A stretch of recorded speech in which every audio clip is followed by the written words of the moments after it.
Holy macaroni, the Federation All-Stars are in a fight to get sustainable, and the team must get ready for the Earth-Based Festival in less than 1 week's time.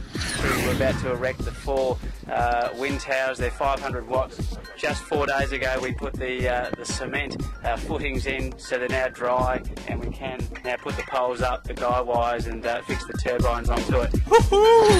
It takes people power to create wind power, and the team were determined to get the towers up in 1 day. The cement mixer was running as the measurements were laid out and the holes dug and then filled. Feel like a golfer. The wind towers had travelled from China to the Mornington Peninsula in Victoria and finally shipped by truck to the Northern Territory, where they can help to add some earth-friendly power to the sanctuary and give all our visitors a wonderful example of do-it-yourself sustainability.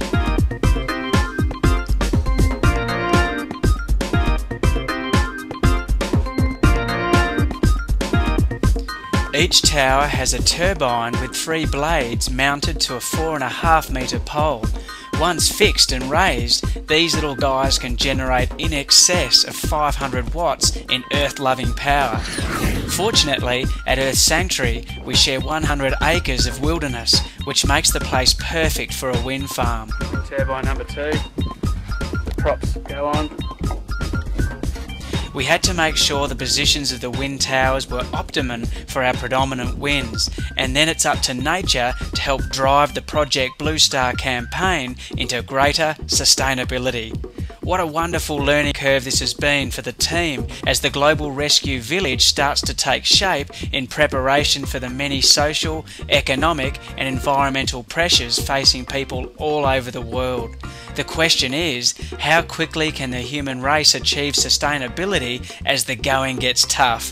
Whatever the case, we're all locked in for the ride. And what a sweet ride it is as the Earth Sanctuary team raise the 4th wind tower on the desert sands. Oh, and as one wise man once said, when you face the wind, you turn your back to its cause. So turn around and wake up, you monkey. Alrighty groovers, it's now about 11 o'clock. It's the 30th day of November at Earth Sanctuary. We're going to mount these 12 75 to 80 watt solar panels, which we picked up second hand at the Sanctuary to add to our renewable energy display here, and it's a working display, which is even better. So we're going to wire them up, build a frame for them, and find a nice clear northerly spot to get them sorted out. We've got a specialist coming up on Saturday to help us connect it all up, and some batteries over here. Look at these colours. So these are the new batteries, the new edition, so we're going to sort that out as well, and it's a bit of a renewable energy festival in itself, so we'll see you shortly. We've got work to do. Wonderful, here's the solar array, the framework for it that we put in last night. The footings are now drying, the cement footings. You can see the wind towers over there in the background, what a great sight, and the solar tracker. Lovely to see.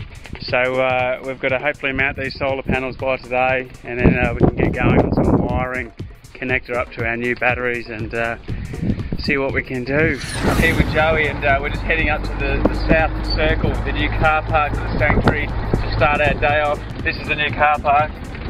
Good thing Dad's navigating. We've got to put solar trackers, some more solar panels on our new static solar array.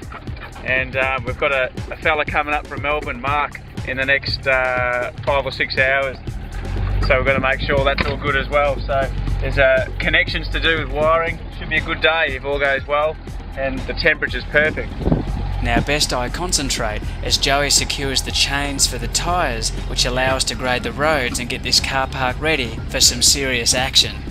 So if all goes well, that's fantastic. Later on we've got a couple of things to build, the solar oven, as well as we've got a beautiful little solar guard house, an Insulad ceramic insulation that we want to show off too. It's all about renewable energy on this beautiful weekend, the first day of November, first day of the month, Year Beauty.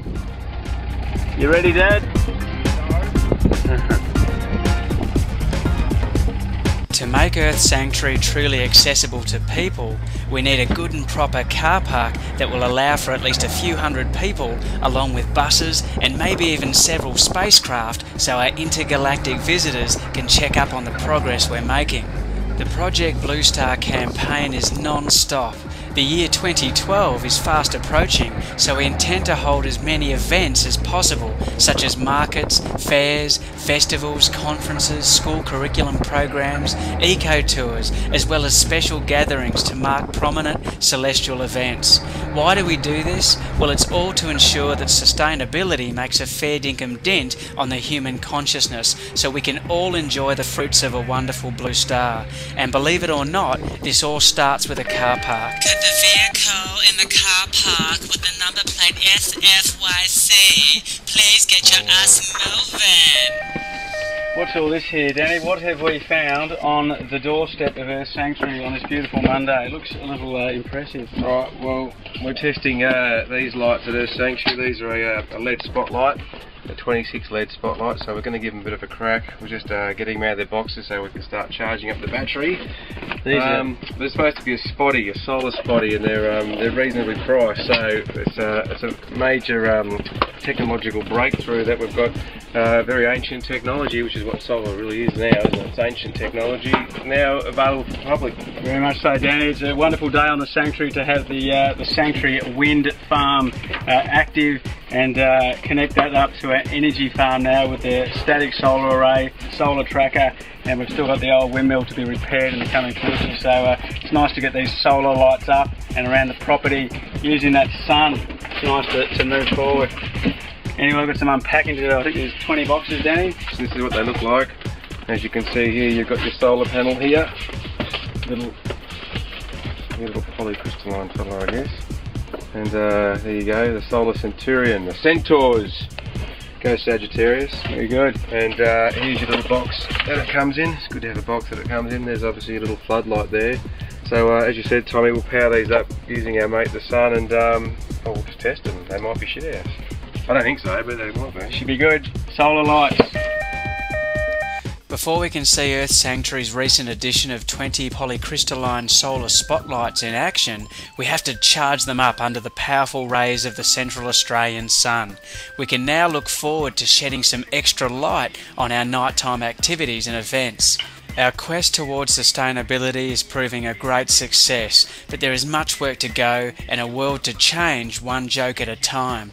Now we have to get our heads around the configuration of solar panels, and in this case we're setting up what is known as a static solar array, which means that the panels are placed in a fixed position facing a northerly direction. Once the panels are in place, we then have to figure out how to configure the wiring to suit a 24-volt system.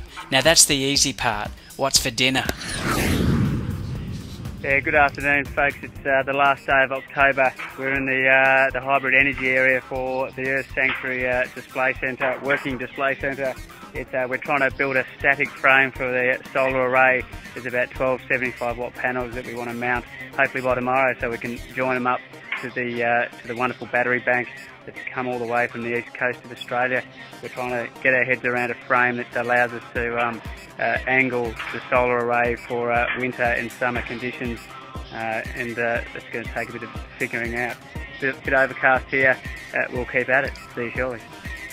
We've decided to modify the solar array to what we call a semi-static array. By adjusting the angle of the frame, we can raise or drop the solar panels for summer or winter.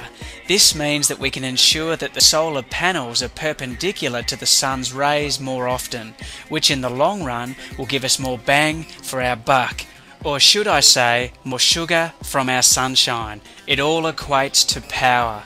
We've also designed the cement footings from the solar array using mini pyramids. This will ensure that the increase in severe winds that we are receiving in this time of wild weather doesn't turn our sustainable living centre into a pile of bok choy or even Krispy Kremes. You must be very intelligent, otherwise you go down like rice cracker, understand? Alrighty, first part of the support's done.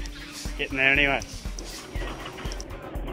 Nearly there, got a bit of cementing to go. It's around about 7 o'clock. The sun's gone down and there's a bit more cement footing to sort out and let it dry overnight. So we're getting there. Looking all right. Okay, superstars, next up, on the eve of the Sustainable Living Festival, our first distinguished guest is Wild Weather. See you then.